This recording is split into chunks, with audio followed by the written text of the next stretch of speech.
Chopping it up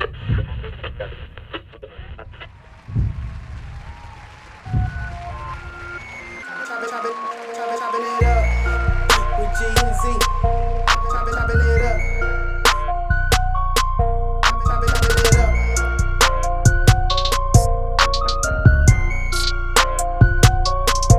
Chopping it up. Chopping it up.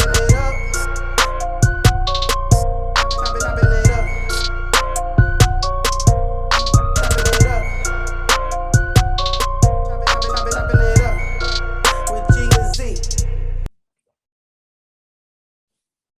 Yo, what's going on, everybody? Welcome to Chopping It Up with G and Z. What's going on, Z, man? How you doing, boss? Man, shoot, chilling, man. Getting over this COVID, man. So tired, you know what I'm saying? But I don't have a lot of time at the house just to sit and watch sports and you know what I'm saying, that kind of thing. So I'm good. No So you complaints. got a lot to talk about. We both got a lot to talk about. Definitely. Being sick and shut in. Well, not really sick, but shut in. Shut in. COVID, Yeah, more man. shut in than anything. Yeah, it's crazy. All right, man. So let's get to this, man, because it's been like an amazing round of the divisional NFL playoffs. So we've got to get to these games because we've been chopping it up back and forth about these games that's going on. So, man, let's talk about the weekend divisional round playoffs that we had, which I believe was the best divisional round I've ever seen, period. Like, I think this last weekend of football was some of the best football by far. I can't even go back to remember like when I've seen like back to back games that were this close, this amazing, this much talent at the quarterback position, just everything that I've seen, man. So I kind of wanted to go down the line with you, man, and just talk about each game. Okay. And basically, man, give your thoughts on each game. So first and foremost, man, San Francisco, the 49ers, they dispatch the Cowboys and they go into Green Bay underdogs. Yeah. And they pull out the W in Green Bay, hostile territory. Not only hostile territory, but hostile weather conditions as well, too. Agreed. I was super impressed with this win, man. What are your thoughts on what they did to Aaron Rodgers? Man, my thought was like, I feel like the 49ers won in spite of their offense. Like their offense didn't really give them anything, you know what I'm saying? And they scored on special teams, you know what I'm saying?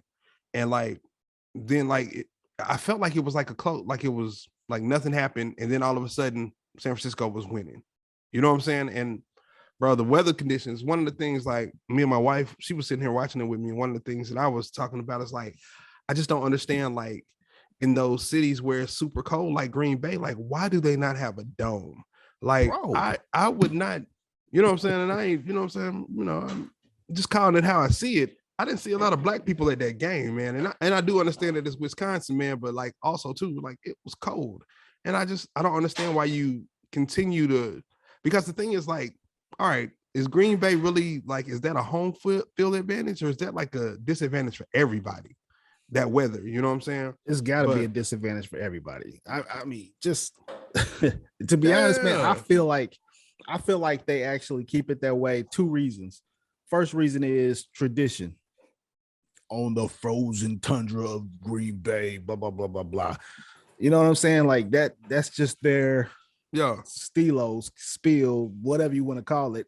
That's their traditional way they want to play football when it comes to the playoffs, because you know what I'm saying? I mean, they, you know, when the season first starts, man, it's like 50 degrees, 60 degrees in Green Bay. They can have a good game out in some mild weather, whatever the case is. But when it gets to playoff football, bro, if you're used to playing in a dome or one of these West Coast teams or South teams like Tampa or whatever, you got to travel from 80-degree weather to negative 15, snow blazing. That's got to be hard, period, point blank. I mean, but still, man, like I got to give props out, number one, to San Francisco, because their defense to me was like, I mean, I texted you during the game, was like, man, they looked amazing on defense. Like, agreed. The defense was like, you know what? Y'all don't want to score points for us? Bet. Don't worry. We got you. We got you, fam. couple of block field goals, we got you, fam. You know what I'm saying? Like it was just, I was impressed. I was impressed, man. And I But think my thought too is though, like Aaron Rodgers, man, like it just like when I seen like when they went, I want to say like they started the game off with a touchdown, like they went and scored a touchdown right off, and then like after that they did nothing, and it's like, bro, you're not gonna win this game 10-0. You know what I'm saying? You're not gonna win this game 7-0, like, and they couldn't do anything, like running the ball. I mean, but bro. they were controlling though, man. Like they were actually going up and down the field, like, but they weren't scoring though. But they weren't scoring. Yes, exactly. Yeah. So they would get down to like the 30-yard line, and then all of a sudden, either a fumble or they couldn't hit the field goal. Or I mean, what I'm saying, like they just went away with no points. In the playoffs, you just can't leave points off the board like that. Like, agreed. Bro, you've got to score, period. And that was one of the lowest scoring games, but it was also, you know what I'm saying, to me, one of the craziest, you know what I'm saying, field games, because it was -5 degrees on the field or whatever the case is. Man, you know my thought too, though, like, honestly, like Detroit got a dome. Minnesota got a dome. Like Chicago and Green Bay play in the same division. They got to have domes, man. It's like at some point, what used to be cool in 1950 ain't cool no more, man. Like, bro, get out of that. Do something different. Yeah. Buffalo. I said the same thing about Buffalo too. Like, I think you could go to Kansas City and play in Kansas City. You know what I'm saying? It's cold and it's outside. You know what I'm saying? But like, it's not -2 cold. You know what I'm saying? It's like 30, 40. You know what I'm saying? 30, 40, somewhere around there. And I think you can say the same thing about Cincinnati. But when you start talking about Buffalo, when they played the game the week before, I was like, bro, I wouldn't even be out there. Like, there's no way. It's too cold. Man, when they played against New England, and New England had like 3 passing attempts, period, they was like, man, we ain't passing in this mess. We just gonna run the ball. It's too cold. To me, I don't cold. I think it ended up hurting everybody. You know what I'm saying? And I know everybody wanted to treat it like everybody want to treat it like an advantage, but you know what I'm saying? It's not an advantage at all. Nah, man. Hey, so with that game being said too, though, we got to talk about the we got to talk about Aaron Rodgers, and what do you feel like is going to happen with Aaron Rodgers, man? So, you know, everybody keeps talking about it like, hey, he's going to leave. I personally feel like he's definitely going to leave, because I don't feel like they're going to end up paying and keeping his wide receiver. You know what I'm saying? Like where he goes, because he did say like, yo, I've got to go somewhere where there's not a rebuild. Yeah. Like he really wants to win. At the same time, man, after watching these playoffs, I'm like, dude, it's not like he's gone to like 6 Super Bowls in a row and lost 3 of 6 or something like that.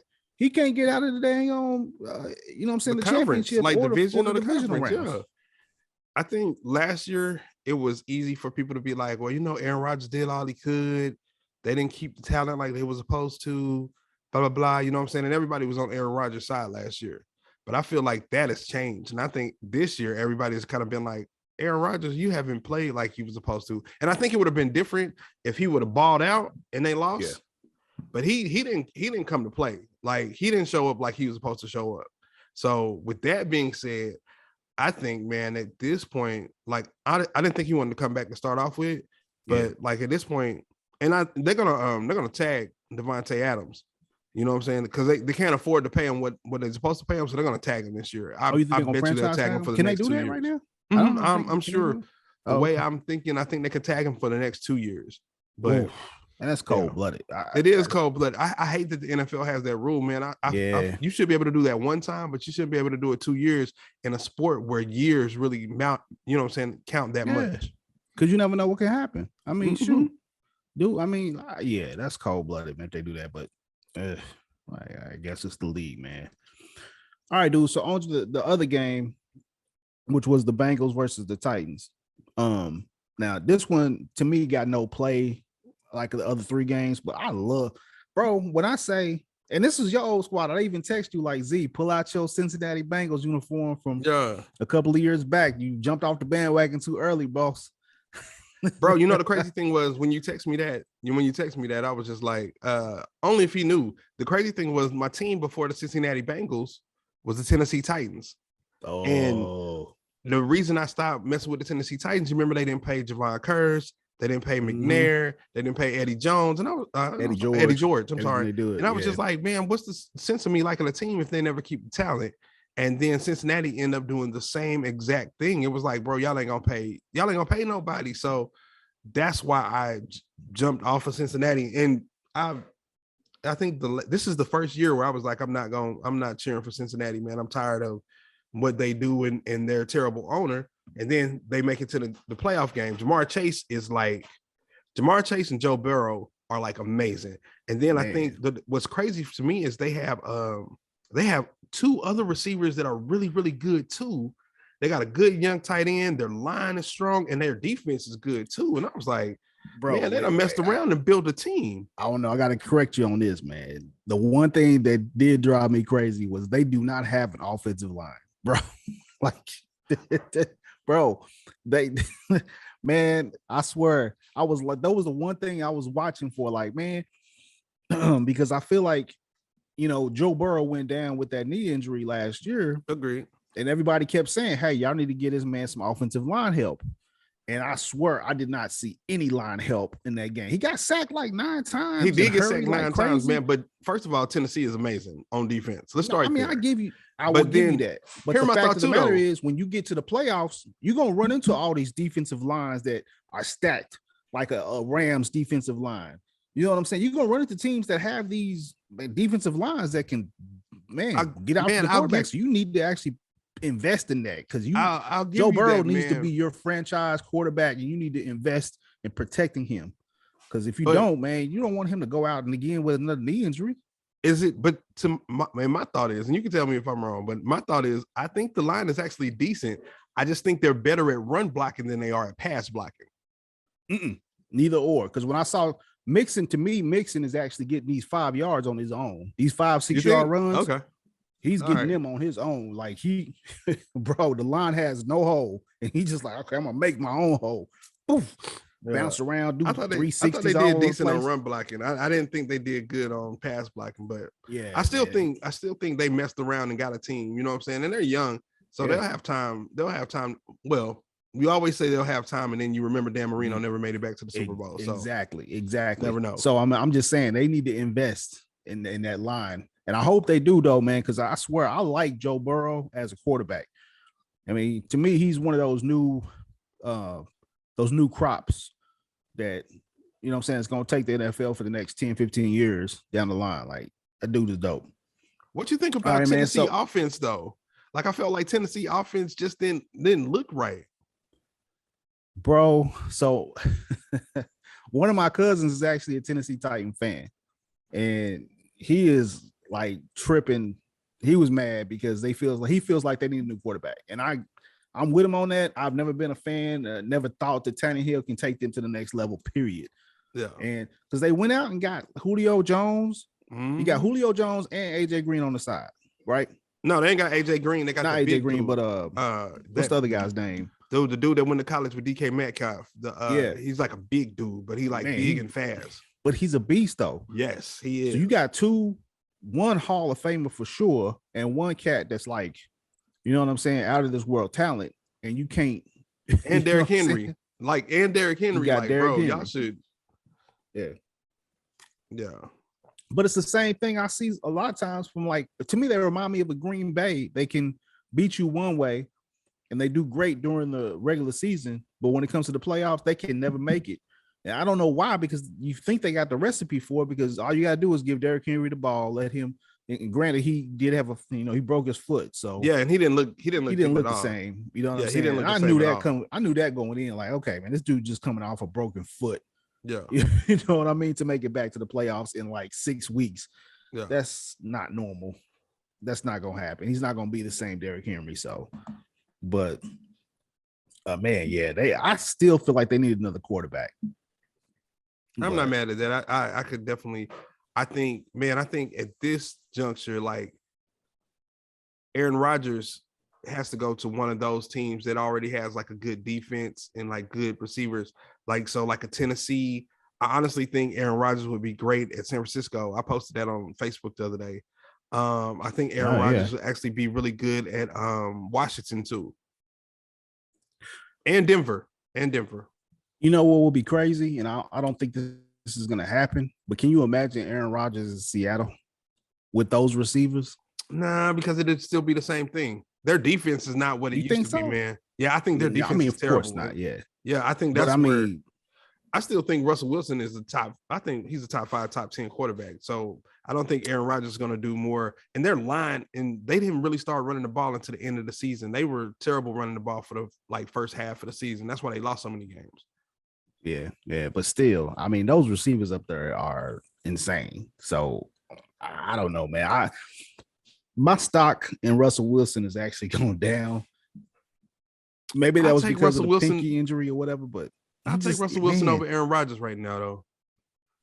I don't know, dude. I actually would take Aaron Rodgers over Russell Wilson just because I feel like when I've watched Russell Wilson, I think I talked about this to you as well, man. Like there are some games where I watch Russell Wilson and I'm like, man, this boy can ball out. And then there's other games where you just like, what is he doing? Like a slant route, he can't even hit that. Like accuracy completely off. And maybe it's something else going on. I think that's more their line. Their line is terrible though. Yeah. So all right, man. So the other game was the Rams versus Tampa Bay. Bro. Your thoughts, because I'm gonna give you mine in just a second, man. Man, I just knew it when they were at 20 and they fumbled going into the halftime. I was like, I feel like that ain't gonna be right. And then they were still up, and then they didn't, you know what I'm saying? They like just kept fumbling. I was like, bro, y'all should have put them away. That game should have been like 44-3. It should have been like you know what I'm saying? They should have murdered them, man. And they just, bro, they did. Like Cam Akers fumbled twice. That's the first time this whole season I seen Cup, the wide receiver. That's the first time I seen him fumble, and it was just like he just like gave the ball away. Dude, they got that strip sack. I was like, oh, this game is over. And then the next play, the dude like hikes the ball over Stafford's head. I was like, what? Like, man, LA did everything they could to give that game up. Like, bro, that's how I felt, man. I hope they don't play like that this weekend coming up because they will not win. But man, if they play like they played the first half for 2 halves, it's gonna be hard for anybody to beat them. And I honestly, I know we're not gonna talk about picks, but when picks come, I definitely think I would like to see LA in the Super Bowl. You know what, man? So I text you and was like, Z, Brady losing, I'm all for it. Every time. I'm here every for time. It. Yeah. You know, I'm not a fan. I mean, I'm gonna get this man the GOAT. I'm gonna give it to him because of the stats he put up, the Super Bowls he's won, blah, blah, blah, blah. I just feel like Tom Brady has been a system quarterback who has been cool because of the coaching that he's had. And the defense team that was been put around him, yes, in the direction that they've gone, blah, blah, blah, blah, blah. That's the reason because I mean, when you watch him play, granted, yes, the man knows how. To me, Tom Brady's vision is what gets him through. Like he can pick apart a defense, know exactly where this person is gonna go. Okay, they're gonna do a cover 0. I'm gonna hit you over the top. Okay, you're gonna give me all the space on cover 2. I'm gonna hit you in the middle. You know what I'm saying? Like he can diagnose all that. I'm so tired of this Brady stuff, man. Like, I was like, please beat Brady, please. Yeah. I look up and I'm like, okay, 20-6, cool. They're marching down the field, gives up the fumble right at before halftime. I'm like, man, you should have been up 27-6 at halftime. Yep. You know what I'm saying? Or either 23-6 at halftime. All right, cool, whatever. You got 30 minutes to come back during the half. Man, when they started fumbling and bumbling and all this, I was like, you know what? Y'all ain't ready. Y'all don't deserve to be in the dang on Super Bowl. So I'm not picking LA to even get there because they over the last like 6 to 7 games back to when the regular season was, they just keep turning the ball over. Like you got all these cats who you brought in. You brought in Von Miller. You've got all these big names in your defensive line that should be dominating. Dominating, period. You've got you signed OBJ. You know what I'm saying? You got Cooper Kupp, best wide receiver right now, you know what I'm saying, designated stat-wise in the league. Mm-hmm. You brought in Matthew Stafford, who can throw the ball and sling it like, you know what I'm saying, like no other. Whatever the case is, you got rid of Jared Goff, brought him in.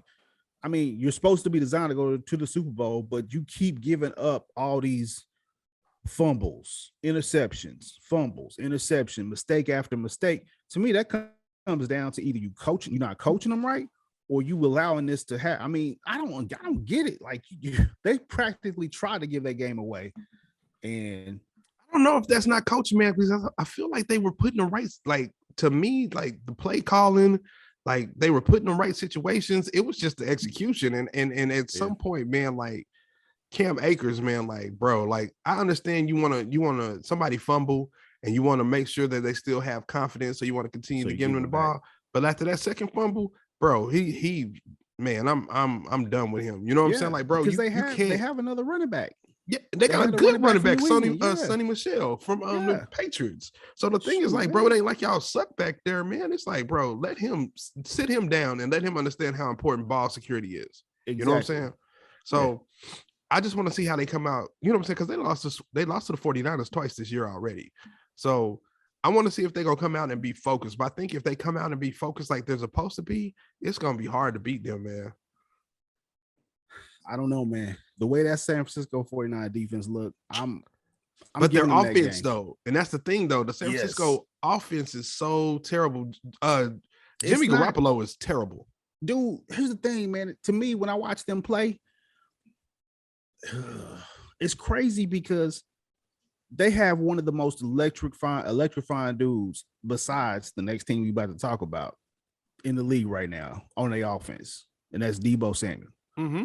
Bro, whenever he touches the ball, that's like automatic 10 yards. You know what I'm saying? Like, and I feel like even if they can, you know what I'm saying, draw up plays to disguise where, okay, we're going to give him the ball, but no, we're not going to give the ball. You can switch. You can literally line him up in a slot or something, or have him running like a drag route. He'll drag dang near 3 or 4 defenders to his side of the ball, open up the entire length of the other side of the field.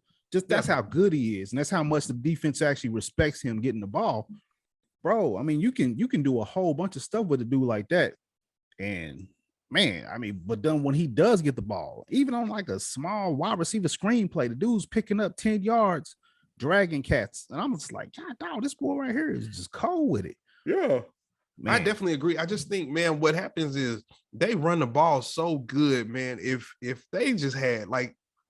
Man, I promise you, if they had any other quarterback, there's probably 15 quarterbacks in the league that would be all pro playing with San Francisco, man. Like, cause the thing is, like, bro, these when they do their play actions, like it don't be no pressure on the quarterback. And I'd be like, bro, what is he doing? Who is he throwing to? What is he seeing? Like, he's a terrible quarterback, bro. And I think, honestly, I feel like with Garoppolo, it's just in those major moments. It's almost like Tony Romo. We got that Tony Romo disorder where it's just in those moments where, man, you just got to make a throw. And he just can't make the throw. Bro, you know, the crazy thing too is like and totally off subject, man, but isn't it weird to hear Tony Romo tell me what a quarterback should do when we know he ain't never did it? Bro, I'll be like, listening to the game like, he makes perfect sense. Bro, but why did you do this when you was out here? He never did none of this. It'd be crazy listening to him look at the defenses and being like, this person's gonna be open, or this is what you're supposed to do. I'd be like, bro, how you know all of that have been terrible? Yo, the crazy thing is, man, I can't remember who it was that came out and said, hey, man, Tony Romo needs to be the next offensive coordinator for Dallas Cowboys, and they win. I was like, I couldn't even disagree with that. I actually like the offensive coordinator. He to me, I think that's the only thing about Dallas where I'd be like, he's actually good. Man, the problem with the Cowboys is Jerry Jones to me, period. Agree. Point blank, period. Agree. Get you another Jimmy Jones in there, and y'all can win 3-4 more championships with the talent they got. Definitely agree. But as long as they got Jerry Jones in there trying to do everything and anything, and nobody to tell him no, and nobody be like, nah, that's a terrible thing. Like, bro, Ezekiel Elliott, bro, he needs to sit down. Man, we got to cut him. Bro, it's like just go ahead and cut him, man. I don't see no good that you know what I'm saying? He's not better than Pollard. And you gonna tell me he's the highest paid running back in the league? Bro, you know what? I think honestly, I just feel like he needs some rest. He needs to either sit out like good 6 weeks and rest up or heal up or whatever. I don't understand it. I really don't, because I mean, when he first came in, the dude was balling out. Like, but maybe it's just that shelf life for halfbacks. in the league, like running backs in the league, man, get that 3 or 4 year shelf life, and it's like they just lost it, but he just can't get them extra 5 yards that you used to seeing. Like, dude, he get hit one time and it's over. Yeah, he's going down. So I don't know. All right, man. The last game. Oh my God, this has to be like the best game everybody talk about. I mean, the Bills versus the Chiefs. Patrick Mahomes versus Allen. Bro, I think these are the two quarterbacks. This is like Joe Montana versus, you know what I'm saying? Like Dan Marino or something. I mean, this to me is like the future of the NFL, man. These two quarterbacks right here. I walked away. I can't say I was more impressed with Josh Allen over Patrick Mahomes, but I gotta say, to me, man, Mahomes is like this next level, crazy, insane. If you were to build a quarterback for the future, Mahomes is that guy. But then also, you know how we like always be talking about Lamar Jackson. Mm-hmm. If you can have a white boy like a Lamar Jackson, but has a cannon for an arm like a Herbert or something, that's Josh Allen. Man, take your pick, whichever one. I'm cool with either or, but all I can say is, man, to me, Josh Allen played like the perfect game and still couldn't get the W. Bro, your thoughts on that game, man? I mean, bro, I'm not gonna take anything away from Josh Allen because I think he was amazing, bro. I think it was probably like somewhere in the fourth quarter where they showed a stat where it was like Josh Allen had as many incompletions in the playoffs as he had touchdowns. And yes, I was like, dang. But I honestly think too, though, man, I wouldn't pick Josh Allen right now. I wouldn't pick him over Lamar Jackson, man. I would. I don't think he's better than Lamar Jackson, man. I think you don't think his arm is better than Lamar's though. I think he got a better arm, but I don't think he run like Lamar Jackson. I think if Lamar Jackson had the weapons that Josh Allen had, and like what weapons, bro? All he got is one dude on the side, bro. Who's the one dude? Okay. So he has what's the receiver? What's the receiver's name? He got Diggs. He got Cole Beasley. All right. And the dude that we don't even know had 4 touchdowns in the game. The dude, Gabriel Davis, bro, went crazy in the game. So you name me 3 wide receivers who play for the Ravens. I mean, exactly. Just name me 3. To me, they both have the same talent around them as far as wide receivers go. I disagree. Because he does have Hollywood over there in Hollywood is a slot. He's Cole Beaslly. Name me a possession, but he also has like a real possession Andrews, receiver, which is like Andrews is like at least probably the Andrews is the tight end. Top 5 tight ends in the league but right now. He's a tight end. He's not. And Buffalo has a good tight end too. A big tight end. Okay. All I'm saying is, man, when I watch both of them play, granted, I'm gonna give you this. To me, Lamar can make some of the most electrifying runs I've ever seen. Man, when he did that 50-something yard run and spent between like 3 defenders, that is unreal. But I don't think I've ever seen Lamar play at the level that I saw Josh Allen play in the last 2 games in the playoffs. Hold on, though. Like I've seen Lamar have a great game in the regular season, followed by like a game where you like, God, dog, Lamar, what are you doing? Who are you throwing the ball to? Josh Allen was like, bro, I'm gonna get these yards, bro. But we need a first down. Here's my question, though, Gerald. Got you, boss. How many of those passes were in tight windows, bro? Every pass that he threw in both of those games were wide open, bro.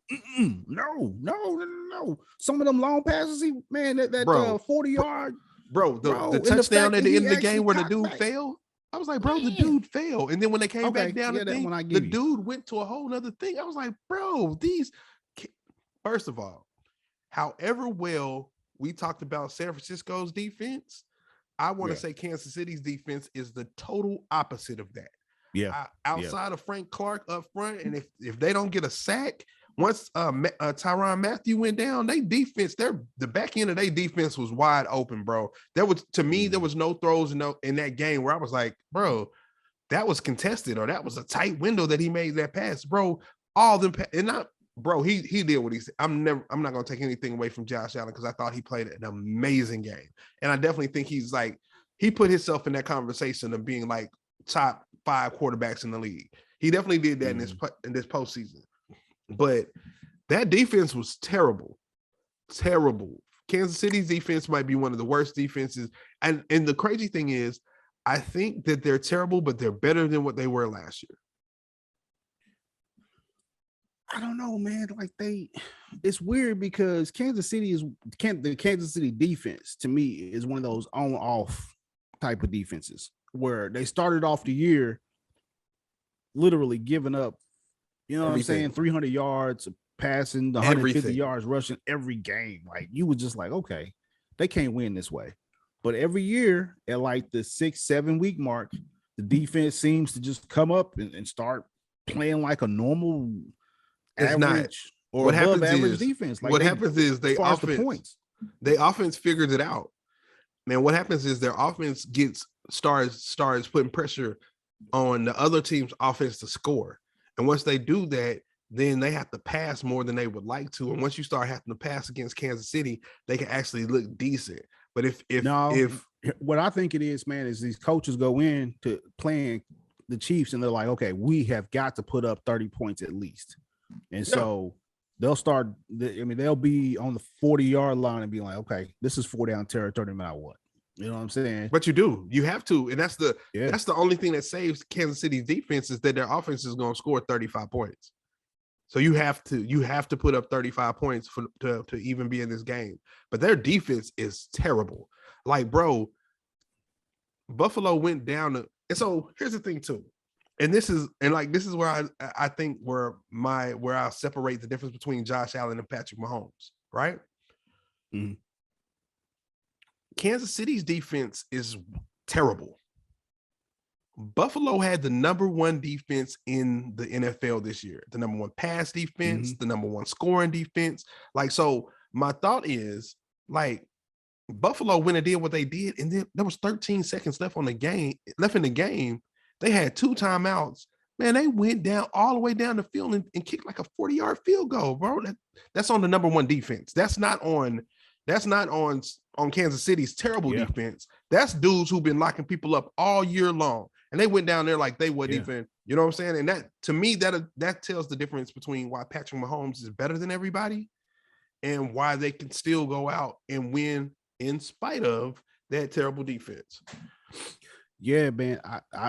I will agree with you on this. I feel like having Patty Mahomes as your quarterback covers up a multitude of issues you may have on defense. Agreed. Of issues you may have in the running game, because I still don't trust anything they do on the running game.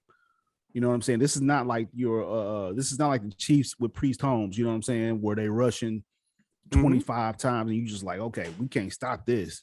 You know what I'm saying? And they doing play action off of that. You drop back Mahomes, put Cheetah in the slot. That's another person who needs to get their stuff right now. I have never seen, bro. This dude looked at a dude who was like 5 yards ahead of him. And he gave him a piece. I was like, bro, did he give this man a peace sign from behind? Like, bro, you can't catch me. And he was behind him. Bro, can we? Hey, I don't know if there's a design play, and I think this is why Andy Reid does this. He designs plays where he's like, okay, we just got to get you like right here from point A to point B. Patrick Mahomes, throw the ball up, and hopefully this dude can outrun everybody and just go get it. Bro, and let me tell you though, he can actually even do that. Because I mean, shoot, man, you may throw the ball 50 yards, and he's like, man, I'm sitting here waiting. Come on, bro. Like, the thought for me though, fast is ridiculous. The thought for me though, and it's again why I think Patrick Mahomes is better than everybody. When they set up that play, like he's in the slot, right, and he comes across the field. Now he's coming across the field. Yeah. He's coming across the field full speed. Where does he get the ball? Right in his hand. He never slowed down. That ball was perfect, bro. And when I tell you, Patrick Mahomes done looked at a dude the dude jumped up and he done threw the ball to the side. Like the dude is amazing. But for him to make that pass, we've seen like quarterbacks over the years look, you know what I'm saying, cornerbacks off, look safeties off. This dude is looking safeties off and throwing no look passes. Yes. Yes. I think to me, the difference between I think Patrick Mahomes can run as good as Josh Allen. I don't think he is as good as Kyler Murray. I don't think he's good as Lamar Jackson, but he's mobile enough where you have to worry about him. I think he's better. Yeah. I think he's a little bit better than Dak. You know what I'm saying? Probably on the same level as Russell Wilson. But when you put the fact that he could run, because I think didn't he have like a 35-yard like rush down the middle the other day? Yeah, no. I mean, he can still run the ball. Yeah, he'll run the ball for you. It's not as electrifying and as fast as not at all. Lamar. But it's not Tom Brady slow either. You know what I'm saying? It's definitely not Tom Brady running. But to me, it's not the same as like a Josh Allen though, because Josh Allen to me is like a fullback playing the dang on quarterback position. Nah, he's faster than fullback. I think he's like, to me, he's like a young Ben Roethlisberger. That's what I see when I see him. He's just a little faster than him, but he's a big guy.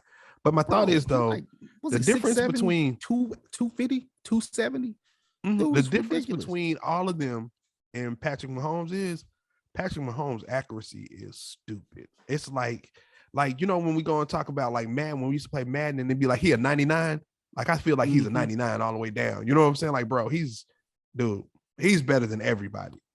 Yeah, I mean, again, even in last year's Super Bowl where they roasted him. Or roasted, you know what I'm saying, because they lost, and everybody was like, how could they lose?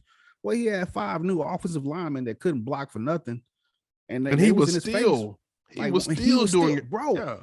I said this man, and I was like, dude, I've never seen this before. Okay, in the Super Bowl last year, this man has a 300-pound lineman draped on him.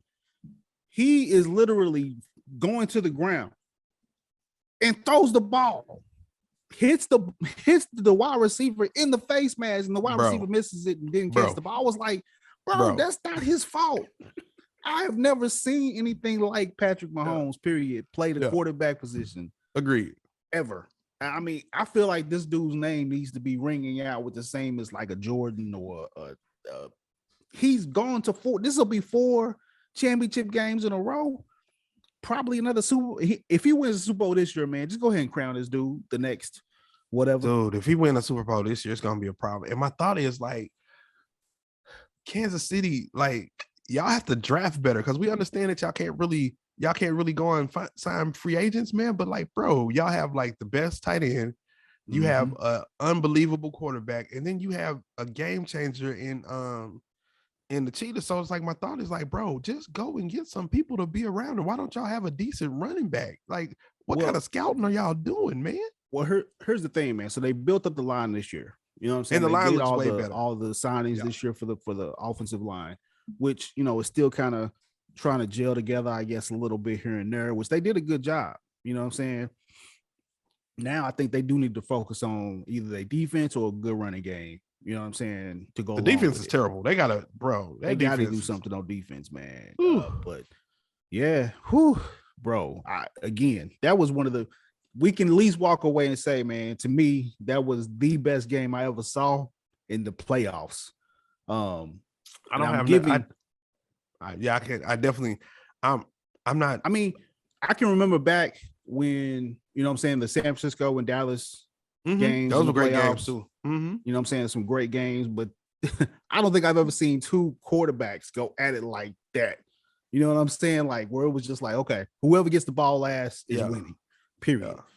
And there's just no matter how good your defense is, you just can't stop these dudes. It's ridiculous, man. I think to me, where my difference lie is like when I think about those San Francisco Dallas games, or you know what I'm saying, like those games that we'll talk about, like the Bears and the 49ers back in the 80s or 90s or whatever. 85 Bears. Like the difference there was like the quarterbacks were good, but the defenses were good too. The defenses were amazing. Yeah, and so my thought is like the only thing that I'll take away is like Troy Aikman versus Joe Montana, or Troy Aikman versus Steve Young.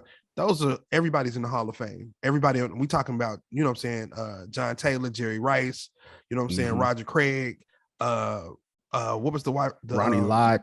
Yeah, Ronnie Lott. You know what I'm saying? And then we talking about Dallas with like Michael Irvin, Emmitt Smith. You know what I'm saying? So like, bro, it was Hall of Famers everywhere. With prime time, man, all that stuff. So, I mean, so there's a lot with it. But at the same time, when you talk to those guys now, even they're like, okay, we've never seen a Patrick Mahomes before. Like this dude. No. And I'm not saying we've seen it before. What the only difference I'll give is like I do feel like Patrick Mahomes like did what he's supposed to do. I just still think Kansas City's defense is terrible. So I as great as Josh Allen played, I feel like if he would have did that on San Francisco's defense, I would have felt a different way. If he would have did that on the Rams defense, I would have felt a different way. But Kansas City's defense is just so suspect, man, that I don't want to take away anything because I think he played an amazing game, but I think Kansas City's defense is terrible. Yeah. All right, but I mean, like, again, I just feel like Josh Allen solidified himself for the next. Oh yeah. The only knock I have, and we got to move forward. The only knock I have on Josh Allen, man, is during the season he gave up. He lost some games, or you just like, okay, you can't lose to the Jaguars. You know what I'm saying? Yeah. Like, my thought is too, though, man. But I like Josh Allen, and my thought is, man, if Lamar Jackson had the line that Josh Allen had, for them to really run, because they run quarterback sweeps, like all out sweeps. Mm-hmm. If Lamar Jackson was behind that line, it would be something stupid. No, dude, I'm all for it. I still feel like if I was about to build a team, I would take Josh Allen. And the only reason why is because I believe in his arm more than I do Lamar's arm. I'm not. You remember that? You remember the Monday Night Football game last year? You remember the Monday Night Football game last year, Cleveland versus Baltimore, where it was like 45-42? No, yeah. Again, there's for games. That reason alone, I'm not taking nobody over Lamar Jackson other than Patrick Mahomes. No, to me, there's games where Lamar would throw his butt off, and you're like, okay, this is the Lamar I want to see, where he's a specifically a dual threat. It's not just I got to worry about Lamar's running threat. I want to worry about Lamar dropping back, scrambling to his left, scrambling to his right, and darting it 50 yards like a Patty Mahomes and being accurate with it. Yeah. But a lot of times I see these balls he throws, and I'm like, man, that was 10 yards off. Come on, Lamar. I know you can do better than that. So, and that's just my own eye test looking at it sometimes. But nothing against him, because I mean, dude is electrifying as all get out. And to me, they wouldn't have won half of the games that they played unless it was Lamar Jackson. Yeah. He got an MVP. That team all the way through. I mean, let's talk about these young. If we talk about these young quarterbacks, how many of them got MVPs for real? Yeah. Hey, Patrick Mahomes, Lamar Jackson. That's it. You got to include Josh Allen in that now. I mean, but he don't have an MVP though. He don't have an MVP. No, he don't. But if he keep on going, I'm gonna give him that.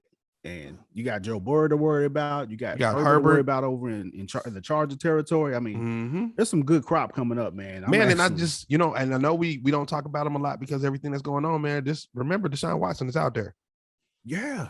Bro. And I'm taking Deshaun Watson. I'm taking Deshaun Watson over everybody except Mahomes. The same stats as the high. Yeah.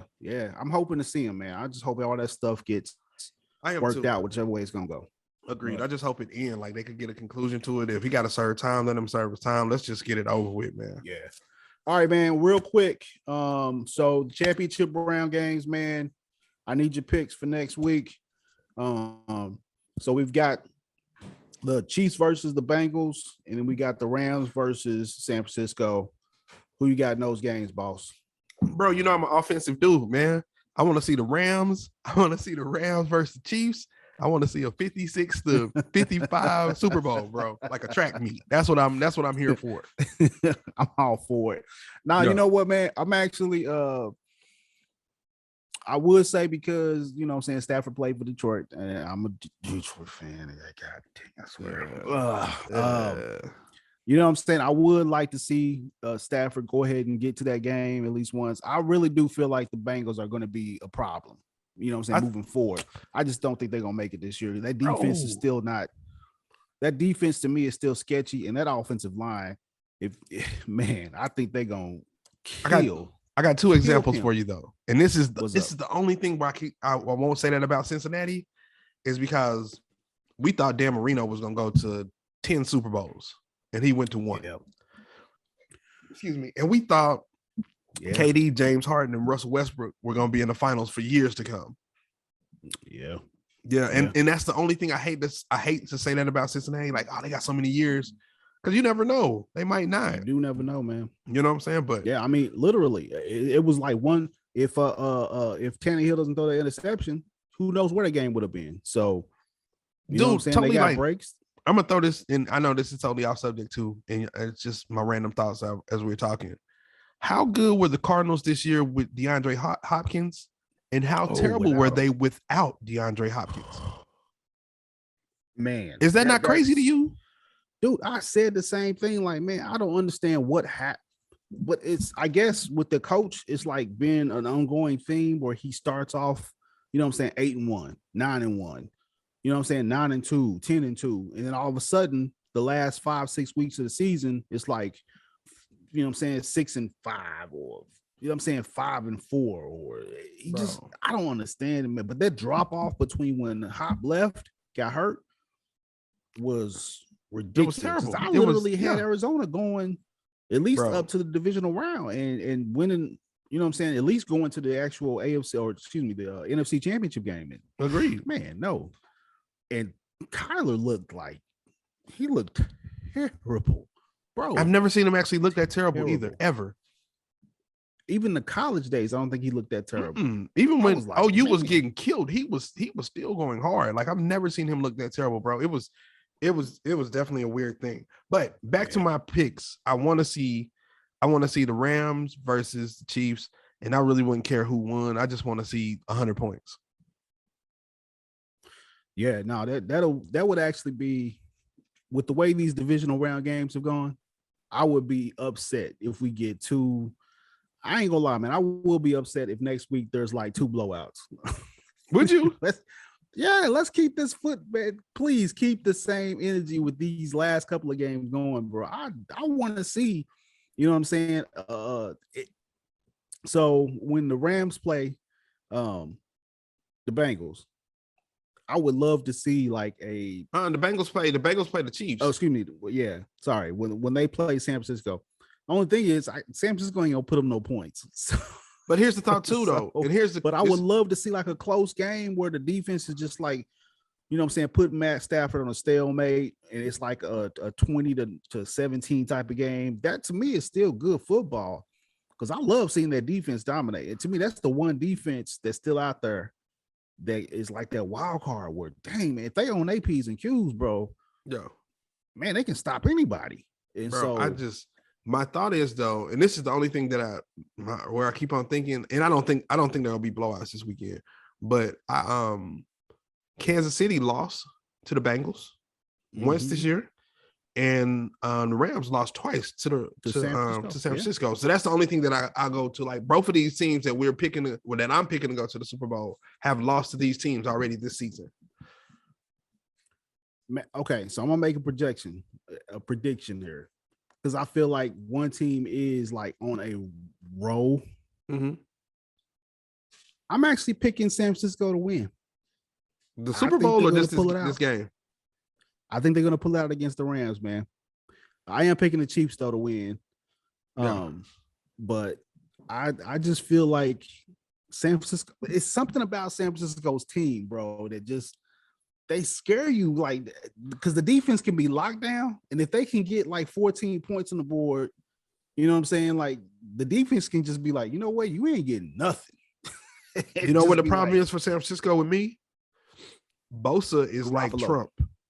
So every time I see Nick Bosa, I think that's the one in San Francisco. Oh, Bosa? Yeah, he's like a racist. And so I hate him. So, like, you remember like when he got the concussion, I was like, I don't ever want to see nobody hurt. But I mean, you know, if somebody got to get a concussion, I'm glad it was him, because I don't like him. I just think he's a racist. And so for that reason alone, I'm always going to cheer against San Francisco, because I hate him. This is one dude, man. But I hate him. And he's very loud, and he's very loud and very racist about him being racist. And he's very like unapologetic about it. So I do not care for him. That's Cole Beasley from the Bills too. Well, is he a racist? Bills anyway. Man, he was like the biggest Trump supporter ever. He was, but didn't he make rap albums too? Like, you can't do that, bro. Yeah. That's how much don't get me started, I'll leave. man. That's a whole nother Yeah. podcast. I'll leave that be. So, all right, man. Let's get into the NBA real quick, bro. Unless did you have any other thoughts about the championship games, man? I'm good. Okay. So, man, in the NBA, things have been going like crazy, man. So, we watched the Lakers tonight, of course, get a W against the Brooklyn Nets. Man, thoughts on the Lakers, the comeback with AD coming back into the fray, man. I'm still sticking with my pick. I feel like we don't have enough. I don't know if it's cohesion, talent. We got talent. It's just something about the team, man. I just feel like we're gonna be in that 6 to 8 range out in the West. We're gonna be in that play-in tournament. I disagree. I just don't see us rattling off. You know what I'm saying? And then so how many games do we have after All-Star break? What is it, like 27, 28 games after All-Star break? It should be. We're at 48 games right now. So it should be about 32. I would think about 32. Okay. I cannot see us doing better than 500 after the All-Star break, even with having AD back.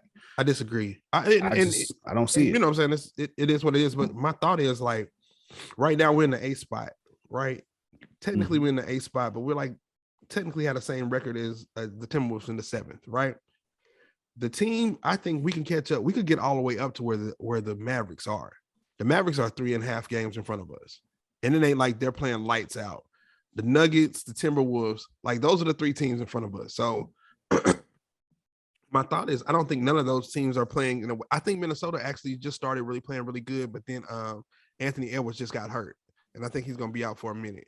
So I don't really see anybody in that range that I think is playing so exceptional that we won't be able to catch up with them. Now, okay, well, but the only problem though is that Z, man, we've already we're passing our easy schedule time. Like, bro, yeah. I'm just saying, like, these games, these last 25 games were supposed to be the easy part of our schedule, and we got away 500 ball. Now we got the hard part of our schedule coming up. We got all these road games, and we got all these teams that are above 500. We got to play, and we have to play better than 500 ball. I just don't see it happening. So my thought was, though, I was going into is, like, tonight was the first time that we actually looked like a decent team. Tonight is the first night that we actually looked like we had decent rotations. Tonight is the first night like we actually had an offensive, like this is what we're gonna do on offense. Like, this is what we're gonna run. This is what we're gonna do. You know what I'm saying? Like, we had an offensive, what's the word I'm looking for? Like, we had a strategy. Like, this is what we're gonna do on offense. So, like, identity. That's what I meant. We actually had like an offensive identity tonight. So my thought is, like, I don't think we have to go into the next 32 games and be 28-4. But I think we could go into the next 32 games and we could be 20. We could be 20-12, or we could be 22-10. And I think 22-10 is enough for us to catch Dallas or somewhere like that. I think we're good enough to be. I think we're probably high enough where we get into that.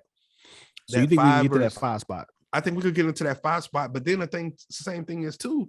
Utah played last night without a starter, without a single starter. So Utah has lost like 7 games in a row, and they look terrible. And that's the 4 spot.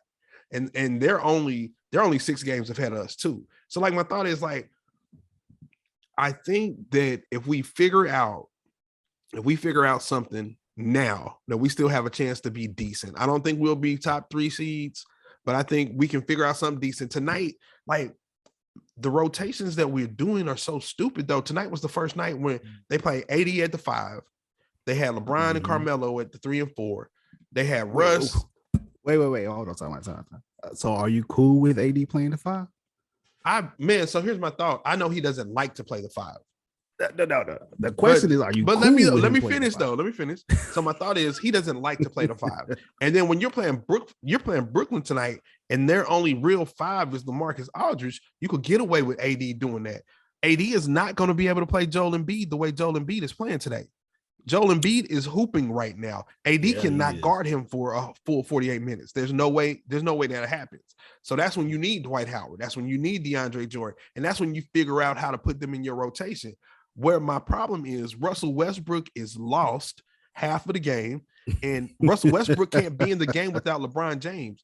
I feel like LeBron James, like he's just like, let me not be so stupid when LeBron James is in the game. I don't know if you've paid attention over that the last 10 games or whatever, but it seems like Russell Westbrook is slowing down only when LeBron James is in the game. But when they pull LeBron James out, he go right back to stupid. So like, I don't like Russell Westbrook on the floor without LeBron James. And then like what I felt really good about tonight was Carmelo on the floor with AD and Monk on the floor at the same time too. Well, they got to cover up his defensive liability. Well, it's not even cover up his defensive liability, but on offense, it gives you space. It gives you two people that could go and do whatever, and then it leaves wide open shots for Monk, who's one of our best shooters. So my thought is like Frank Vogel. I think Frank Vogel is as big as the reason that we're being terrible this year as Russell Westbrook, because we're not defending and our offense looks terrible. So we're not doing anything in the rotation that he had when he put in Austin Reeves and Stanley Johnson and Malik Monk. And then you have LeBron at the 5, but their 5 is when we play at Denver, I'm like, LeBron cannot guard the Joker. Like, why is LeBron, bro? That's stupid. Yeah. This is the biggest, this is the most skilled, like he handles, shoots, whatever. We're going to put a 6'8" dude on a 7-foot dude. Makes no sense. Yeah. So here's my thing, man. Like, I feel like there is the problem we run into, and I hate to dump it all on Frank Vogel. I really do. It's his fault, though. I don't like his rotations. The one thing, so here's the one knock I've always had on Frank Vogel. And granted, he's supposed to be this defensive specialty coach, right? That's supposed to be his niche, or whatever the case is. Yeah. At the same time, even when he coached in Indiana, I was like, he doesn't have a go-to offense. Nothing. Like I feel like his offensive game plan, his offensive strategy is a run a high pick and roll. Yep. High pick and roll in the isolation. That's all we got. I'm giving the players the ability to just, you know what I'm saying, ISO out. There's no movement. There's nothing. There's just, okay, give our 2 talented players the ball, let them run a high pick and roll, and that's it. And then you have our shooters spot up. That's great when you have shooters. You need to be able to strategize based on the talent that you have. And to me, Frank Vogel does not do that. You know what I'm saying? And that's to me. And the reason why I say that is because of the lineups that he puts out there. Agreed. But the problem we run into as a Laker fan, and I keep saying the same thing over and over again. I think he's just now coming to the understanding that he has to do this, and maybe he got the okay from Jenny Buss now.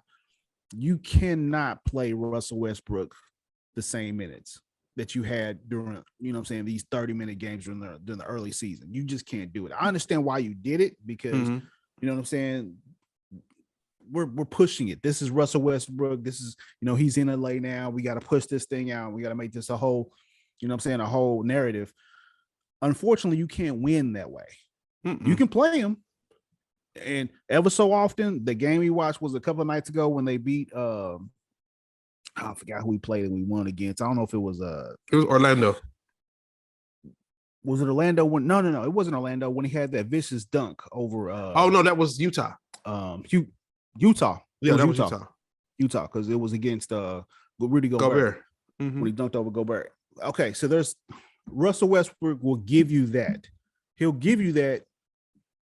The outside fan will be like, man, that dunk was crazy. That was insane, Russell Westbrook. But what they don't see is the 6 other games before that where Russ was throwing the ball away 16 times, or, you know what I'm saying? Like he shot 2 for freaking 16, can't hit a free throw to save a lick, doesn't give you, he's literally like his stats, his overall over under is like a -15 when he's on the court. Like that's what we've seen in Oklahoma City. Well, that's what I saw when he was in Oklahoma City. Like, you can't win this way. He can give you some of them glamorous plays, but when he's on the floor, he makes these bad decisions. And I don't know how do you coach that? You know what I'm saying? A player who has been this way forever and a day, he's shown you he's going to still do this. And now he's on the Lakers where the eyes are all up on him. Like you see everything that he does, and you're like, okay, wait a second, don't I don't care if you did get a triple double, we lost the game. Like, you know what I'm saying? Like, and we see we see that your decision making is not up to par. We can't win with you on the court. So what do I do? And you know what I'm saying? Then he sits him in the fourth quarter, and it becomes this big thing. Okay, well, I had to sit him because literally I want the best rotation out there that can actually win the game. And I've been telling you, man, like the games we won this year have literally been LeBron playing at LeBron's crazy pace right now, which, you know, we can talk about that. I still don't understand how LeBron is pulling this out of his 37-year-old body, but keep going, LeBron. But it's been LeBron playing a crazy high level on offense. Defensively, he's been not the same old defensive LeBron, but he's been good enough. Yeah, but then he's still better than Carmelo. Yeah, but then we've had these younger players stepping up. Austin Reeves making a big time three. The other day we had, what's the guy's name again? Stanley Johnson. Stanley Johnson. I was like, Z, Stanley Johnson. Stanley effing Johnson. Come on. Wins a game for us. You know what I'm saying? Like, that's where we've been winning at, is getting LeBron surrounded by some young cats who has legs, who can play D, who can switch off. You know what I'm saying? Who just come up big sometimes, and sometimes they don't. We lose these games. It's going to be good that AD's back. I say that, but at the same time, is something going to happen? Is AD really going to be AD? He played great tonight. I thought he looked good coming back, but I just don't trust it to be there to bring us over the hump of playing 500 ball, because even when AD was there, we were still playing 500 ball. I don't know what kind of rotation Frank Vogel can put out there to make sure that we get, you know what I'm saying, 25, 20 wins over the next 30 games after the All-Star break. Like I said, I disagree with you. I think we have enough talent for us to be good. I think tonight we actually looked like we were supposed to look. I think the second half of like the fourth quarter of the Miami game the other day, like when we came back down from the 26 points, man, like we were hooping, man. My biggest thought too, though, is like Carmelo and LeBron have to be on the court more together. Like, I know you can't play Carmelo 35 minutes, but my thought is, man, play him in a spot in the first, let him do a little bit in the second, but like in the third and the fourth, let him get his minutes, man, because the thing is Carmelo and LeBron play great together. And when you added AD into that tonight, good too. You said what? I think Dwight's been good too. I do too, and I don't understand why he doesn't play him like consistently. That's my thing. Is like you play Dwight Howard one night for 30 minutes and then you don't play him the next. My thought is too, like, if you're not playing people consistently, how do they ever be in a rhythm for them to compete for you? And that's I'm telling you, Frank Vogel is a bigger reason that we're terrible this year than Russell Westbrook is. Because even with Russell Westbrook, we could put him in spots and hide him. We can't hide that coach and them terrible decisions that he continues to make this whole season. Yeah. All right, man. So I hate that we have to get off the Lakers, because, you know, we can talk about the Lakers forever today, but other teams in the West and the East. All right. So we got some news to come out. But first I wanted to ask you, man, like, is there any other teams out West that you just like, oh, snap? I mean, because the first part of the year, it was like all Warriors. You know what I'm saying? It's still all Warriors for me. Oh my God. All Warriors. And then, you know what I'm saying? Steph got the record, and all of a sudden, maybe he's been playing good ball. I think they're still first in the West. You know that, right? Yeah, no. I'm just saying, they're like, still first in the West. Have slowed down on the talk about Steph just because he ain't been shooting the same 3-pointers that we're accustomed to seeing. You know what I'm saying? Those stat numbers don't lie. And he ain't been shooting very well from out deep, but that team is still dope to me. I don't see what you've seen. The last 3 games that I've seen Steph be Steph. I think right now what they are, the biggest thing that's going on for them is Draymond. They're missing Draymond. And then if you see Clay, when Clay get in the game, Clay is trying to get his legs up under him. So he is in super ultra attack mode. And I think Steph is stepping back and like, hey, let him do his thing. Let him try to get used to it. But yeah, Golden State is still 4 games ahead of Phoenix right now. Even they're like 37-9 right now. Yeah, bro. They look great. Yeah, they look great. So to me, I think Phoenix. I think Golden State is number one. I think Phoenix is number two. The only team in the West, in the East, that I even really and I struggle to say it, but man, if Joel Embiid continues to play like he's playing right now, it's gonna be an issue because he's out of his mind right now. Well, but here's the thing, man. So I hate to jump on the bandwagons when folks is playing out of their mind. You know what I'm saying? Because like I feel like every season there's like a 20 to 30 game stretch where somebody like a James Harden. You remember that year James Harden and when he's playing in Houston, he went on like a 20 to 30 game stretch where he was like, this dude is otherworldly right now. You know what I'm saying? Like he was averaging like dang near 40. You know what I'm saying? I remember what you're talking about. For a stretch of games, you was like, but that's the year they almost beat the Golden State in the Western Conference Finals. So they did what they were supposed to do. My thought is right now is if you look at the East, man, the Heat is number one, the Bulls are number two, the Nets are number three with Kyrie playing half his games and KD not there. The Bucks are four, the Cavs are five, like the 76ers are six, the Hornets are seventh, and the Raptors are eighth. And I'm like, bro.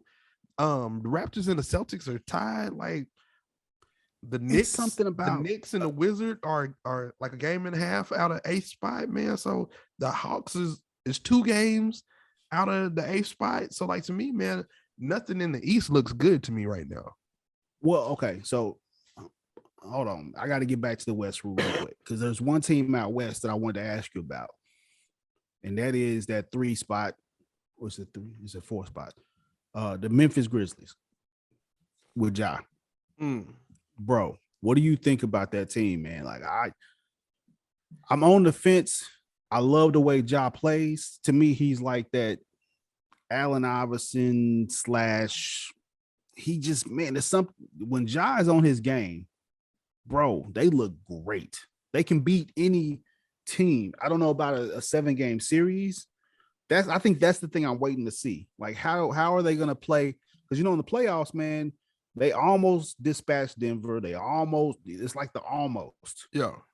I want to see if they can get over that hump. You know what I mean? Like, I want to see if Ja can take that next level step and just be like, I'm about to take over. I don't know if you've looked at the All-Star voting right now, but he's like 2. He's like the 2 guard. He's ahead of Luka right now. So what he's doing right now is amazing. And I honestly thought, like, I thought it was more of a conversation that could have been had Ja over Zion coming out of college. You know what I'm saying? And I know, like, when I was like, I don't know, I would have probably took Ja before I would have took Zion just because that injuries for me, right? Well, yeah. But now here we are, 3 years into it? Mm-hmm. And if we talked about the conversation now, who you taking? I'm taking Ja, no doubt, bro. So until Zion can show me he can eat right.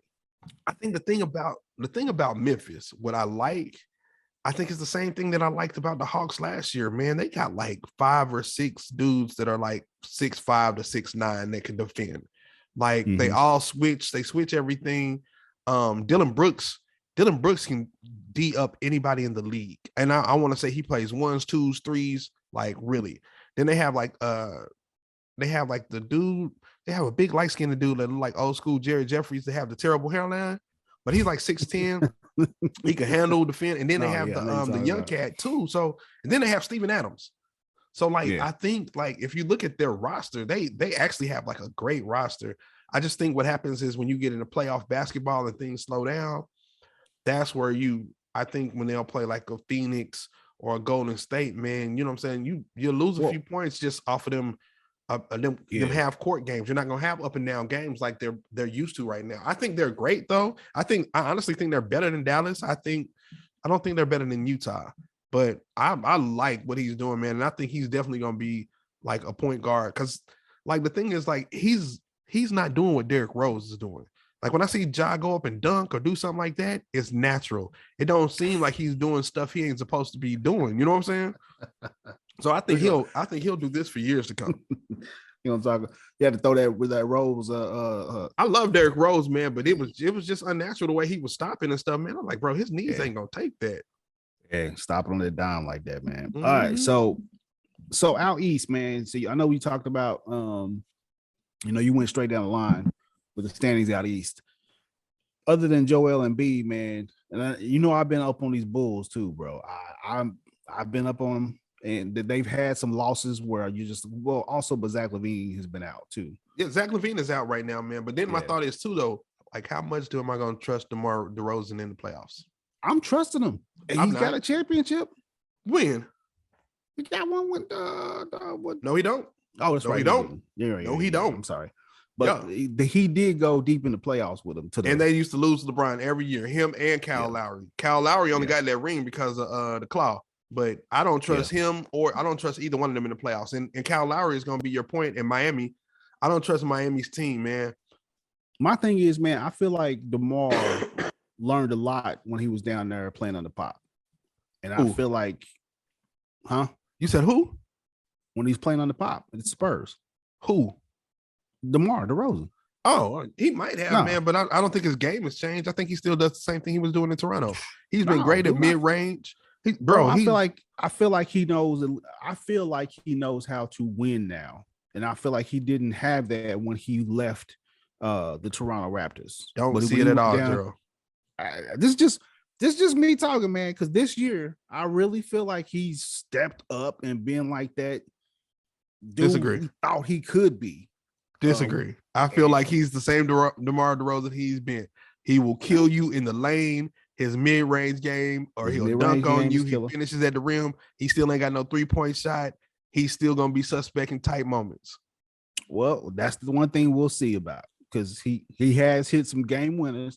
Now, I will say this, out east, this is the one team that I'm just like, dude, I don't know what the hell they're going to do, because things should have actually melded their way. And that's the damn Celtics. I don't know what is up with Tatum and the combo of Tatum and Brown. They said they don't like each other. Bro, you would think that tandem together would be like a freaking Jordan Pippen tandem. I mean, not in that, you know what I'm saying? Not in that type of 6, you know what I'm saying, straight championships or nothing, but that should at least be number 3 or 4 in the West. Based on them two every year. Just based on them. Yeah. And I feel like do you feel like they need to actually split those cats up? Yeah, I think they messed up when they let Rozier go. Because I honestly believe that the Rozier was the Harden to like their KD and Russ. Like, he was the facilitator. He was the one who made them probably both like each other more than they probably would have liked each other if they were just them by themselves. And ever since Rozier's left, when they brought Kyrie in, they haven't been good as they were. Remember, they went to the Eastern Conference Finals with Rozier and Brown and Tatum with Hayward, and they let Hayward go, and they brought in Kyrie, but they've never been the same since Rozier left. And I think that is the pure reason why they're not good no more. Who would you let go, Tatum or Brown? Yeah, I like Brown. I like Brown game better. But Tatum will get hot and he'll go and get you 50 though. And I've never seen Brown I think Brown is like a consistent 25 to 30, but Tatum might go and get you 60, like 50 and when he starts feeling it, he is going to start feeling it for real. The only qualm I have about Tatum is sometimes when things ain't going his way, it's almost like he quits on the court, man. Bro, he's also 23. That's true. He's also 23. Let's put that in proper context. He's also 23. That's true. Yeah. I mean, and I've seen Kobe do that too, though. Yeah. And let's think about this. How old is LeBron right now? Man, 37. So what if Tatum played until LeBron's age? That gives you 14 more years with this young. Yeah. Bro. Yeah. 14 years with Jason Tatum. I would keep Tatum. Bro, I just feel like, man, the dude is, because what is he, 6'8", 6'9"? I think they both are like 6'9". They're both like 6'8", 6'9". They're both damn near the same height, and I think it's 6'8" and 6'9". Like, it's crazy. And then the crazy thing is too, though. I mean, if we say that Tatum is 23, Brown is 24 or like 25, it ain't like he's 30. Yeah. Like these are young men. You hear me, man? Yeah. Hey, well. But the one thing I will say about, and just for me watching some of the games this year, man, on and off, the one thing I will say, the NBA this year, man, is the level of talent has increased. I say that because, and people will be like, oh man, I can't believe that Utah lost to Sacramento. You know what I'm saying? Or I can't believe that you know what I'm saying, Boston lost to Cleveland.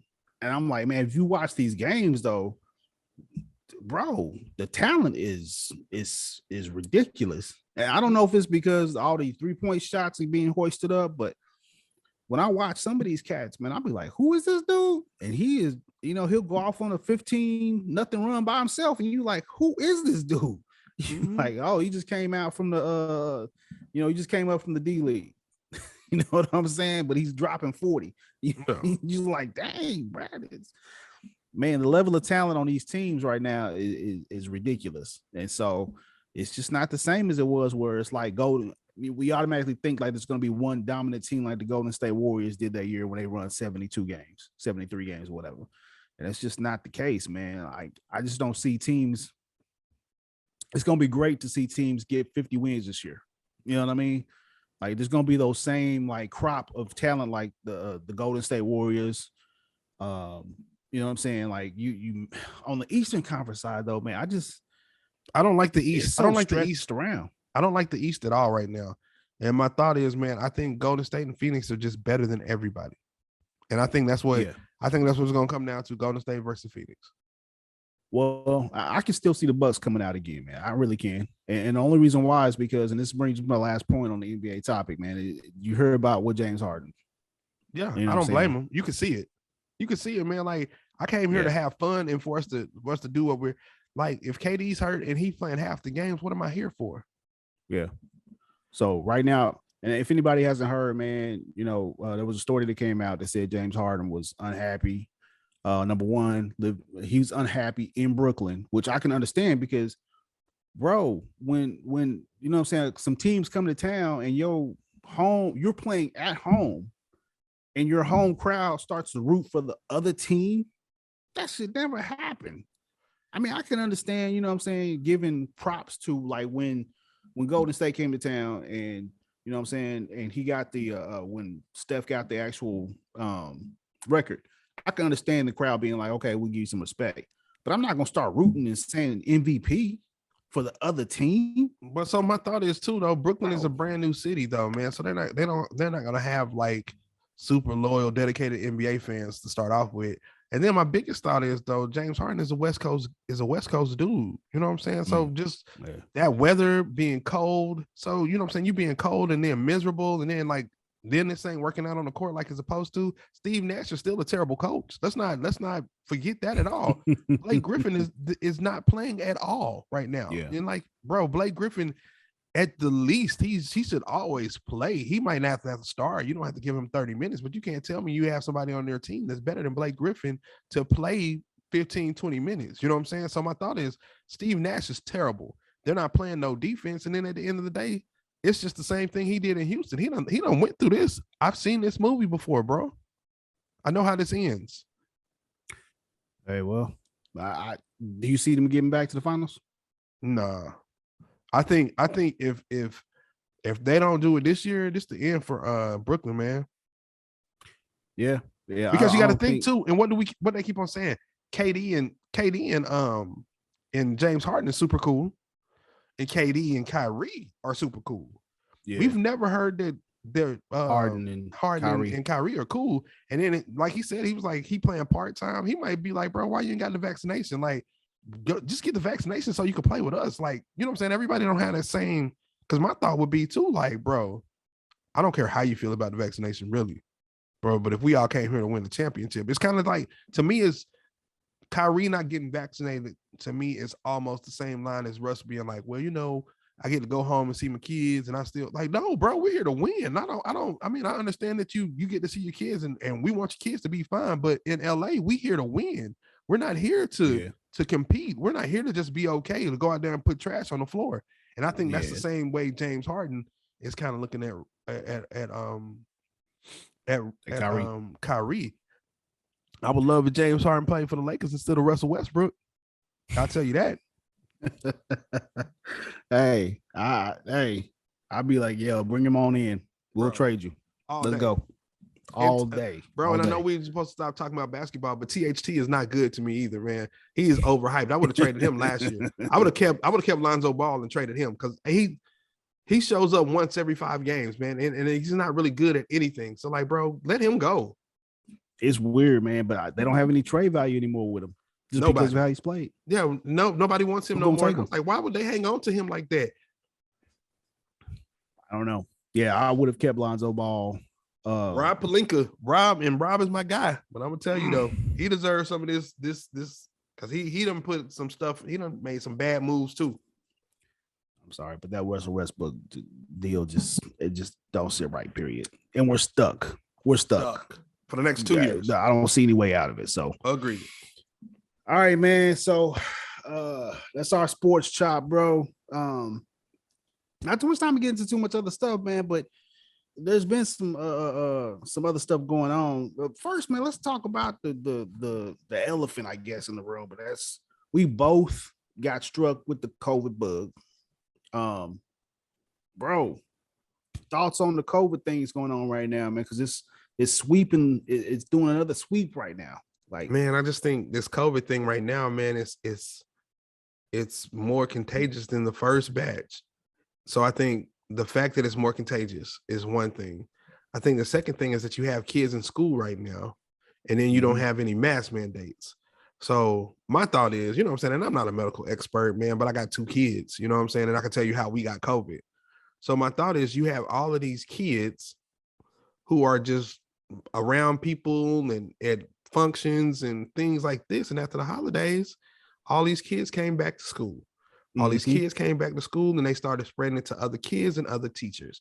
And then now what you have is like this like crazy wave of like COVID going on right now. And now you leave in I didn't know if you wanted to go into this right now, man, but then you leave here in Oklahoma, the governor has been like, well, you know, we ain't got enough teachers. So if you work for the state or the city, you can volunteer and go and teach in class. I don't understand. Bro, we can't trust teachers to take care of Black students and minority students. We can't trust regular teachers to take care of minority students and Black students the way they're supposed to right now. So what you're going to tell me is you're going to bring an extra person who's not been trained to handle kids in here, and you think that's safe? You think that's a good idea? Like, and then the thing is, you're bringing more people into where these kids are still spreading this disease to go out to more places and spread this disease more, bro. Yeah. No, I don't understand Stitt, period. I've never been a fan of his anyway in the beginning, but this right here was just I don't see how anybody could walk away thinking this was a great idea. I don't know who he's been talking to, who in his cabinet was like, this is a great idea. Number one, teachers in Oklahoma are okay. Let's just start off by saying, number one, Oklahoma education as a whole is like what, number 47, 47, 48, yeah, out of 50 states. Yeah, let's start there. Okay, there's a reason for that. Yeah. All right. Number two, we don't pay teachers here. No, the teacher scale here is ridiculous. So you're not going to be recruiting the best talent of teachers, and the teachers who do stay here are staying here for, you're either going to get one of them for either the right reasons because they want. I mean, you have to have something to be a teacher anyway. Yep. I've substituted, you know what I'm saying? Substitute at Booker T. Back when I was in my 20s, just trying to get the extra credit and seeing what substitute teaching was like. Man, when I tell you, you have to really be designed internally to be a teacher. Excuse me. To me, it's almost like being a nurse. Yeah. Like there has to be something inside of you that wants to do that in order to do this job, and to do it because you don't get. You're not doing it for the pay. Since we don't pay teachers what we should. Period. They're not doing it for the money. They're doing it because they have a heart to do it. Agreed. And I feel like this is a shot in their face as well too. And I may be wrong. Agreed. I feel like I think it is too. Teachers It's kind should of like be- saying like, so we don't have enough teachers, and we instead of us paying teachers more or doing Yep. more to let the teachers that we have know that we really need them, we're gonna be like, oh, we can replace y'all with anybody. We could replace y'all with a trash man. Does he work for the city? Oh yeah, he could go and do your job. To me, that's a slap in the face to all teachers. Yeah. If I was a teacher, I'd be like, you know what? I would too. I'm on the first train to Texas, to Arkansas, to Missouri, any other state that's gonna give me, you know what I'm saying, at least some backup, something. Man, but So my thought is too, though, like when you think about like Oklahoma being terrible, look if you look at the map and you think about Oklahoma being terrible, like Texas ain't terrible, New Mexico ain't terrible, Arizona ain't terrible, Colorado's not terrible. Like, all bro, these states like around us. Kansas is not terrible. Like, it's one thing if y'all were standing out and y'all were in an area where everything was terrible around you and be like, hey, well, you know, we're better than them. It's like, nah, we the worst, and this is what we're gonna do. Like, I don't know, man. This Stitt is probably, and I'm pretty sure the dude in Florida is terrible. You know what I'm saying? But Stitt is man, he is trying his hardest to be the worst governor ever. But there's still people that love him. It's just crazy. It's crazy. Yeah. But man, as far as the COVID thing goes, man, like, so one of the things, man, that drives me crazy because I have to deal with it because my wife is a nurse, of course, and she works ER. Mm-hmm. So we see, you know, I mean, I don't see it personally, but I have to deal with it when she comes home because she tells me everything that's going on at work, you know, that she can tell me. And the one thing she keeps telling me is just how understaffed and how full these ERs are. Mm-hmm. Like, if you get a broken bone, you go to the ER, you expect to get seen, they can't see you for hours. Like, there's a 50-person waiting list in the ER because they're so full of COVID patients. Sure. And I think that's what gets lost in translation when you talk about COVID, because a lot of people are like, oh, you know what I'm saying? Oh, I caught it, I'm cool, blah, blah, blah, blah, or blah, blah, blah, blah, or this person caught it. Oh, it's only 2%, you know what I'm saying, death rate, or whatever the case, or excuse me, a 0.02% death rate, or a point whatever percent death rate. And everything gets lost in translation as far as, you know what I'm saying, what are the facts and what are not the facts. And people are just putting stuff out there that are just like, you know what I'm saying, weird, crazy stuff. And you like, man, please, just, God, please. So basically, man, you have like a 20% more chance, or whatever, 20 something percent more chance of dying from COVID if you don't get the vaccine. Mm-hmm. I also am going to put this on the CDC too, though, because everything has been convoluted. They haven't come out and just been like, okay, this is it. This is it. These are the facts. This is it. These are the facts. This is it. These are the facts. Instead, they keep coming out and being like, okay, well, instead of being 6 feet, now you can be 9 feet. Or, okay, well, instead of doing 10 days quarantine, now you just do 5 days, go back to work. You know what I'm saying? Like, it's just, there's a lot of convoluted stuff coming out from people who are supposed to be on top of the virus and supposed to be on top of everything going on. And when that, you know what I'm saying, and then when they drop the ball, it makes all the extra nonsense that's out here, you know what I'm saying, more, spreads more. And people are still like, you know, I'm not getting the vaccine because somebody I know got the vaccine and they still caught COVID. Well, if you look, the vaccine was never intended to not, you know what I'm saying, where you don't get COVID, but it is supposed to help you not die from COVID. Yeah. And so it's just not putting that stuff out there, I think, is what has cost lives. You know what I'm saying? And from her coming in and telling me, like, man, we've got, you know, 20 people on our COVID wing right now who are on ventilators. Excuse me. And out of those 20 people, 19 of them are unvaccinated. You know what I'm saying? Mm-hmm. Like, bro, but if they were vaccinated, they wouldn't be on a dang ventilator. But that's the part that nobody see, man. And yeah, man, I don't know, man. It's to me, man, like, I feel like this wave of COVID has got the people that were like, and not that saying like people were reckless or nothing like that, man, but I thought I honestly felt like we were doing everything that we could do. You know what I'm saying? You know how my wife is. We like super like, hey, man. You know what I'm saying? My wife is super particular. And you know what I'm saying? you know what I'm saying? And she has reason to be. But my thought is too, though, man, like even with everything that we were doing, like we got it. Y'all got it. You know what I'm saying? Your wife been working in the ER this whole time. You know what I'm saying? Your wife has been a nurse the whole time. And she didn't get it, but she got it this time. You know what I'm saying? And that's like, so to me, this is just more contagious. And then like,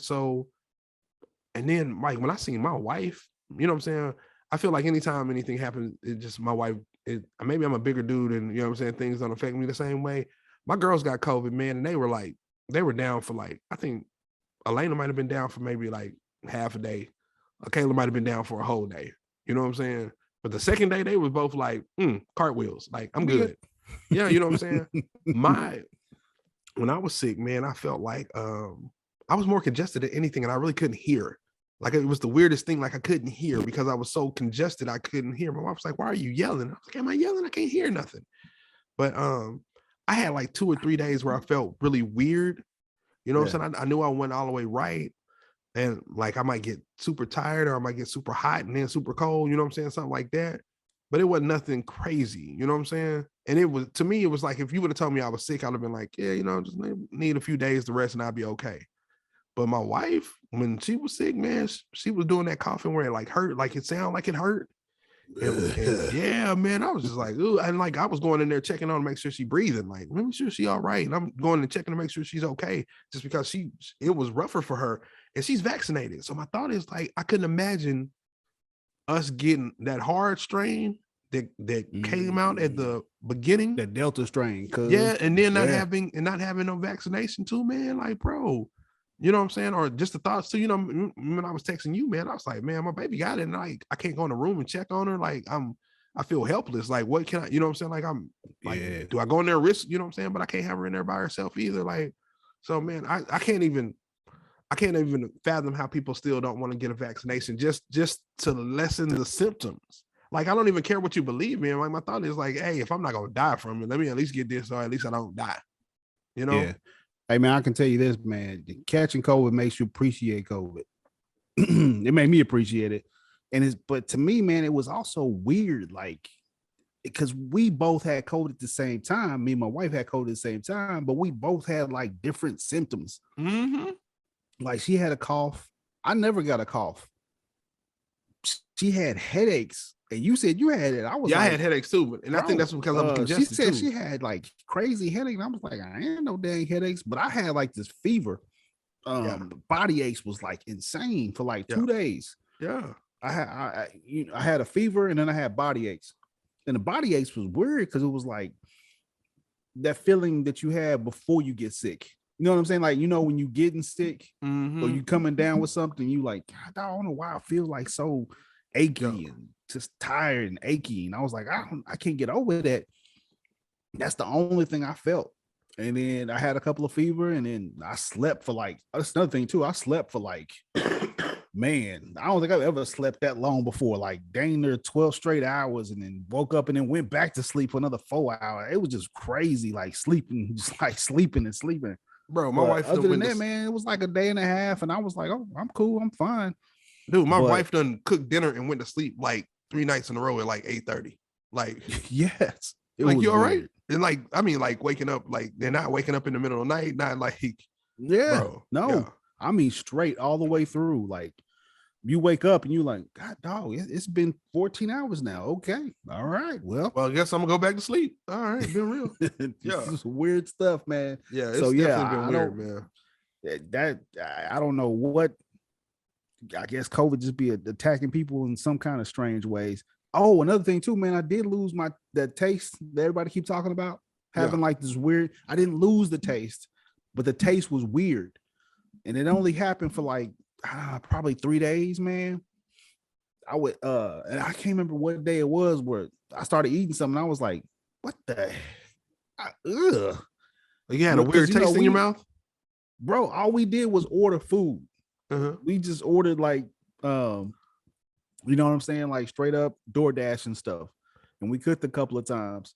But man, it's the worst thing ever when you DoorDash something and you like, oh, I can't wait to eat this. I'm DoorDashing, you know what I'm saying, something that I'm just like, man, bet I'm about to grub, ain't nothing else to do, we stuck in the room playing Monopoly and we ran out of stuff to do in the room. So I'm door dashing stuff, man. I get a door dash and I open it up. I'm like, bet, about to yam down on this. I take a bite and I'm like, ugh, what is this? It's like a metal taste or something. It's weird, man. Bro, I already know what you're talking about because I had it too. I was like, man, it's like a weird metal taste in my mouth. Like, yeah. Yep, I know exactly what you're talking about. That was definitely weird. And I was like, that's when I thought I was like, man, it's got to be something because this is a weird taste. Yeah. Yeah. I mean, that's how you know you got COVID. Yeah. It's crazy. Definitely agreed. All right, man. So, bro, anything else you want to bring up during this chopping it up session, man? Nah, that's all I got, man. I know, you know what I'm saying? I don't want us to be on here for 3 hours, man, after I first sat back, man. But definitely, you know what I'm saying? I always appreciate everybody. I had so many people reach out to us like, when y'all doing the show? When y'all doing the show? So everybody who reached out, man, continue. Thank you. Appreciate it. You know what I'm saying? Everything that we can say, we mean it. Definitely. We definitely got more stuff coming to you as well. So we appreciate you following us. We appreciate you if you share some of the stuff that we have. So definitely. All right, brother, man. It was cool, man. It was cool. You know, I'll holler at you a little bit later on, man, because we got stuff coming up. So all right, bro. I'll get at you. All right, man. Be easy now. All right now.